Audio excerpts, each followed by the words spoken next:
Assalamualaikum, salam waya gini.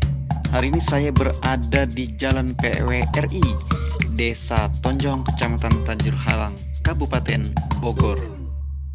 Ini adalah perumahan Permatasari, di mana ada sebuah sekolah bernama Permatahati. Hari ini sekolah mengadakan seminar tentang pengenalan dunia anak berkebutuhan khusus. Ibu Penny Anggraini selaku pengelola sekolah Permatahati mengundang Bunda Elis Buzaziah, seorang ahli speech terapis yang tinggal di Desa Sasak Panjang. Beliau memiliki sanggar wicara yang terletak di Pondok Mutiara, Desa Sasak Panjang, Kecamatan Tanjur Halang, Bogor. Ini adalah Ibu Penny Anggraini selaku pengelola sekolah Permatahati, dan di sebelahnya adalah ketua yayasan yang tak lain adalah suaminya. Hadir pula dalam kesempatan tersebut istri dari Kepala Desa Tonjong, Bapak Nur Hakim, yaitu Ibu Artati, yang memberikan kata sambutan dalam acara seminar tentang pengenalan dunia anak berkebutuhan khusus.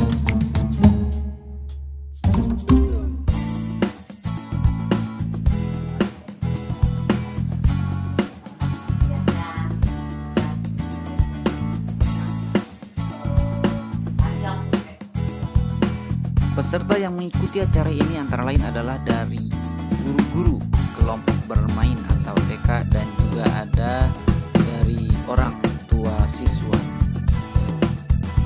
Selain guru-guru TK dan orang tua siswa, peserta seminar ini antara lain juga diikuti oleh kader-kader Posyandu dan PKK, karena mereka inilah yang seringkali berinteraksi langsung dengan para anak-anak yang mempunyai kebutuhan khusus di Posyandu. Ya. Sangat berbeda kemampuannya. Kalau sekali dia akan bisa karena ini adalah konsep kita siapkan untuk kesiapan konsepnya, gitu. Jadi untuk bacanya nanti, untuk menghitungnya, macam-macam. Di sini letak kegiatan yang saya berikan di tempat kami itu ada kurikulumnya. Lalu kalau yang enggak, itu dia kesulitan untuk baca. Ada anak kan bisa baca, bisa baca, tapi ditanya, enggak dong, karena enggak, dia apa? Dia hanya sekedar mengucapkan saja tanpa memaknai. Ya, nah ini konsepnya lagi, nggak ada. Kemudian memakai dasi dua biru, konsentrasi, motorik kasar dan motorik halusnya juga masalah. Dia tidak bisa mempertahankan postur tubuh. Dia duduk aja tuh nggak bisa tuh berlama-lama. Pasti baru duduk dan langsung berdiri lagi. Pergi dimanapun dia berada. Oke. Lalu ada pendekatannya. Ibunya mengurus mana nih, Bu Is, bla bla bla, misalnya. Oke, baik. Kalau bisa, papahnya datang. Kita ngobrol, bicara kekeluargaan, gitu ya. Kita cari urutan masalahnya agar supaya apa? Supaya anak ini jadi sehat.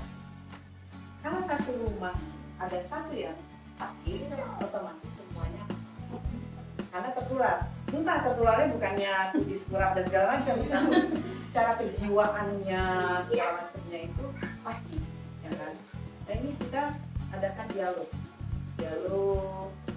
santai gitu kan? Seperti ngobrol dengan teman atau apa gitu ya, pas santai aja. Begitu. Akhirnya pecah permasalahan. Ya. Kita menghadirkan masalah, tapi juga ada solusinya, ada solusinya pastinya, ya kan? Nah ini kita coba satu kurang. Kalau di tempat lain atau tempat terapi lain itu hanya anaknya saja terapi udah selesai, terapi selesai. Sudah, paling secara ini adalah link guru dengan terapisnya, link guru sama terapisnya selesai. Tapi tidak dilihat permasalahan yang muncul. Karena kan kita sedang berkejar-kejaran nih antara gap tadi tuh.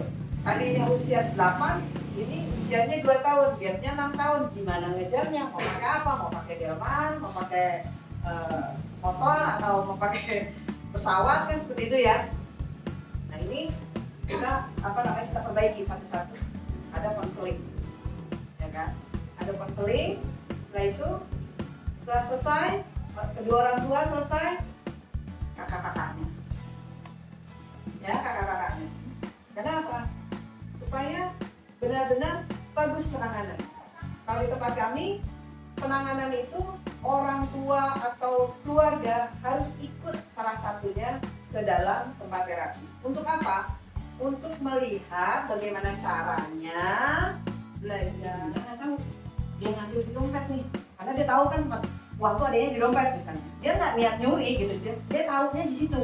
Karena dia hasrat mau jajan, dia ambil aja, ya kan? Warung beli saji yang kayak suka gitu. Berapa sih? 3 rupiah misalnya. Udah dia bilang kembaliannya lenyit, hilang, tinggal, ya kan? Ibunya nggak tahu gitu orang tuanya. Hilang 7.000. Kecil sih, gitu.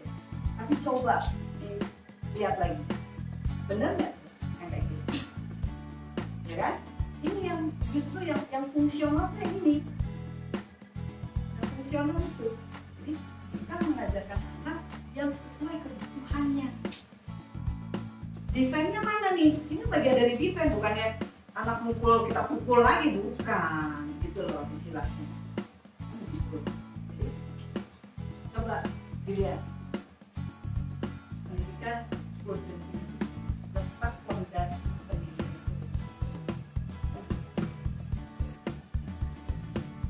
tidak kemerdekaan. Teknik-tekniknya, konsep dari konsep religi dan segala macam masuk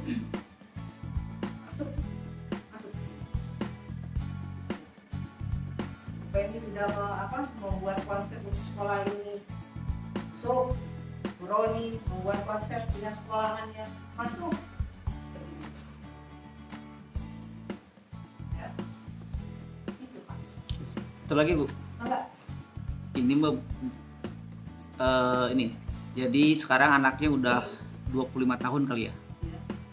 Dia itu umur 4 tahun, kelas 4 bukan 4 tahun, kelas 4 itu terdeteksi kena glukoma sampai matanya itu tidak bisa melihat sampai sekarang karena telat penanganannya.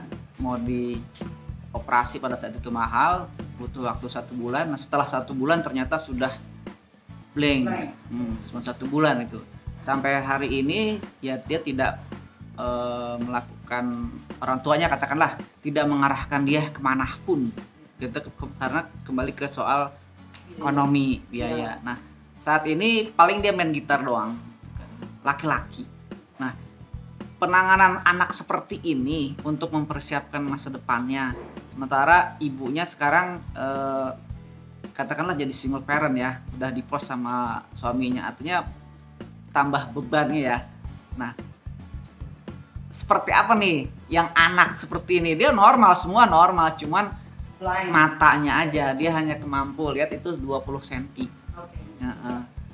Seperti apa nih untuk mempersiapkan masa depannya? Harus apa dan dibawa kemana supaya nanti dia siap untuk ya seperti orang lainnya lah hidup. Mungkin kan dia hasrat pasti punya kan. Nah, artinya berharap sama seperti orang lain. Cuman sampai hari ini tidak ada yang membimbing dia harus kemana. Jadi pokoknya ya di rumah. Nah, ada lagi? Udah. Oke. Nah ini lagi, masalahnya tidak hanya di dunia pendidikan saja, tetapi lingkungan luarnya juga harus, dari ring 1, ring 2, ring 3 sampai ke pemerintahan setempat. Karena anak-anak ini belum tentu secara finansial bagus, ya. Ini butuh perhatian. Kenapa? Ya karena kan ini generasi penerus ya kan. kita nggak ada, mereka yang ada. Terus kalau nggak disiapin gimana? Kan gitu ya. Oh kacau banget, oh ini enggak. Istilah kalau kita ngomong gitu ya Bu. Nah ini butuh kita kerjasama dengan pemerintah. Pemerintah setidaknya mengayomi bagaimana mencarikan jalan keluar seperti itu untuk anak-anak seperti ini, ya kan? Untuk penanganannya bagaimana dia disiapkan? Usia 25 tahun. Berarti apa yang diperlukan? Kan gitu ya. Yang urgent dulu, yang fungsional saja, apa yang dia tahu? Dia harus bisa membedakan mata uang. Dia harus tahu hidungnya tadi, baca tulis itu, dia harus tahu. Walaupun dengan jarak 20 cm, manfaatkan seoptimal mungkin Pak. Gitu ya. Baca tulis hitungnya ini. Agar apa? Dia tahu kata uang, bedain, tukar dan segala macam dia harus tahu. Yang penting itu dulu, ya kan? Bukan untuk kedepannya. Nah, ditambah lagi misalnya di untuk dia saya berbisnis seperti itu. Nah, ini bagian dari keluarga. Apa dia bagian apa kalau anak murid saya itu yang 24 tahun itu, karena dia bagian itu ya dia bagian itu. Bagian itu aja tuh. Dan itu sudah ya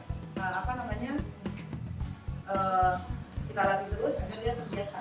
Ada anak satunya lagi dia sangat jeli sekali dengan pencampuran warna. Warnanya apik banget karena ibunya itu desainer. Nah, anaknya dia senang dengan pencampuran warna untuk bahan. Jadi dicelup sama dia. Itu bagus sekali. Nah, ini buat kedepannya untuk usaha anak ini gitu. Aduh luar biasa bagus banget. Anak-anak murid saya yang bisa berhasil, dia bisa lolos dari keterbatasan ini, itu sudah ada yang lulus dari sarjana Pak, ada yang jadi dokter, dan itu universitas negeri dan bagus dari UGM itu ada yang sampai ke Harvard untuk menjadi pengacara. Saya kebetulan membimbing anak-anak yang dewasa ini yang sudah mainstream lah ya, dia sudah mulai usaha dan segala macam gitu. Kita bimbing di sana. Yang kebetulan mereka yang milih karena mereka nyaman mungkin dengan saya, mereka milih kebui saja kalau ngobrol dan segala macam. Karena kalau ini istilahnya insyaallah saya mengarahkan untuk yang baik untuk anak tersebut dan dia lebih pede untuk untuk ngobrol. Dari anak UGM dia nggak main-main fakultasnya filsafat. Sampai dia bilang, "Wis, aku mau cari kerja, aku mau bantu." Ibunya orang tuanya bapaknya meninggal, tinggal ibunya saja. Nah itu dia ingin sekali membantu orang tuanya, gitu loh. Membantu orang tua, saya mau kerja, Bu, saya mau jadi pegawai negeri. Coba usaha terus, kapan terus, kalau bisa kamu pokoknya banyak saran-sarannya.